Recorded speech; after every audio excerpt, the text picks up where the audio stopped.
Hi there, welcome back to Ainsworth Golf Academy. As always, thank you very much for tuning in and watching my latest video. So, what are we talking about today? Well, today's a bit of fun really. I didn't think we'd do a product review or instruction. I'll do some more of that in the future, but I was walking past a bag of golf clubs the other day and I happened to see my old persimmon driver. Now this is the driver I used 35 years ago, and I thought I would do a little comparison between the old persimmon driver with a steel shaft in it and a modern bang up to date titanium driver, graphite shaft, state of the art.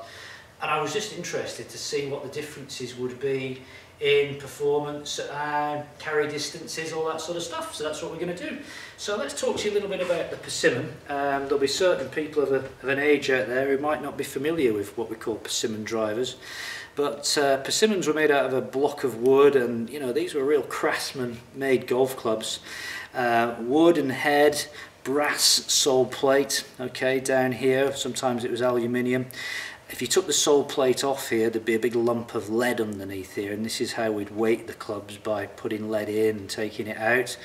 We've got here what we call an ivorine insert. It's a type of plastic, very hard plastic, which was the hitting area effectively, and these were held together, held in by a number of screws. And the old saying was that, you know, if you hit a good shot, you'd say, oh, I caught one out the screws, and that's what it meant. To really get these clubs working, you had to be hitting the ball bang out the middle. If you missed it, if you got it at the heel or at the toe, then these clubs really didn't go. So your ball striking had to be very good. And you know, when you look at these, put them side by side, and you look at the size of the heads here, I mean, it's a little bit scary, you know, isn't it, when we look at these in a comparison as to what we're using and what we're hitting now. So what I'm going to do is attempt to hit a couple of shots with my old mate here, which is a slightly scary prospect. I'm struggling to hit the modern driver, never mind something which is going to make it a bit more difficult, but I'm going to go in and hit a couple, see what happens. These are straight off the bat, and I'm not tricking these up by producing sort of good results. Whatever you see here is the real thing.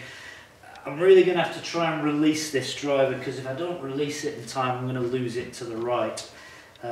So we're going to have a go. Oh, that was bad. Bit off the bottom. Not a particularly good swing. Be lucky if that gets 225, 230, 226. That was a ropey old strike. Bottom of the club face. Let's see if we can do it justice and stay behind this one and flight it a little bit. Here goes. Yeah, a little bit necky.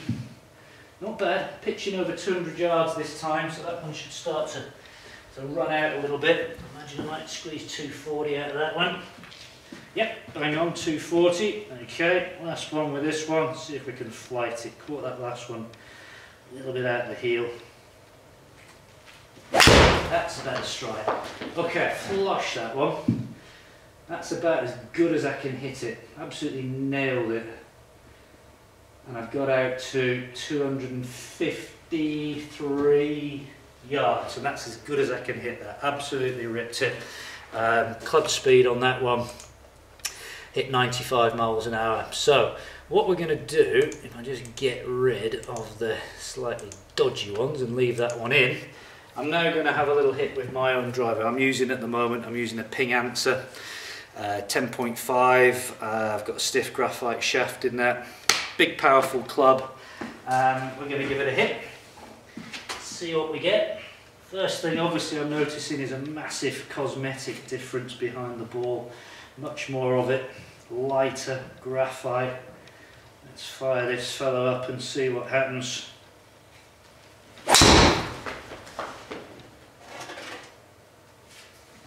bad, a little bit leaky down the right hand side. Didn't quite get it.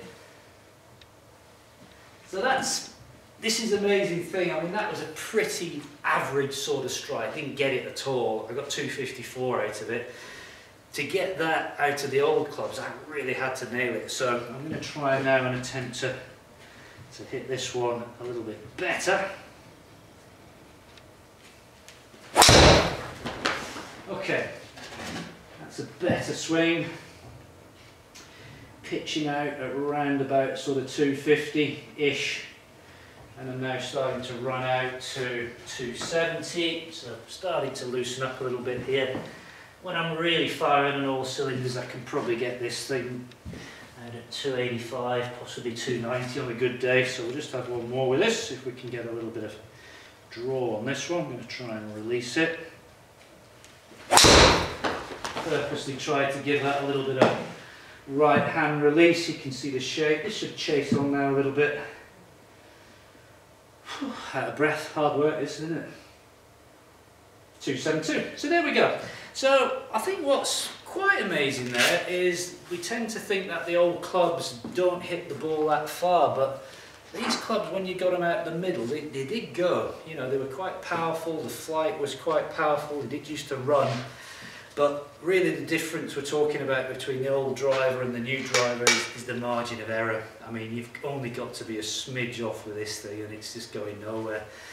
This thing here, like I hit on the first shot, wasn't a great swing, mishit it, got 254 out of it.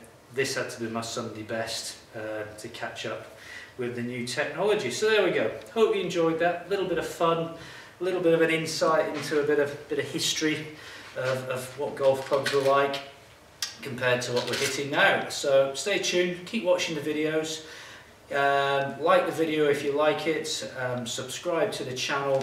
Any questions, anything you want to ask me about anything related to golf, send me a question. If I can answer the question, I will do so with pleasure. Thanks for watching, enjoy your game.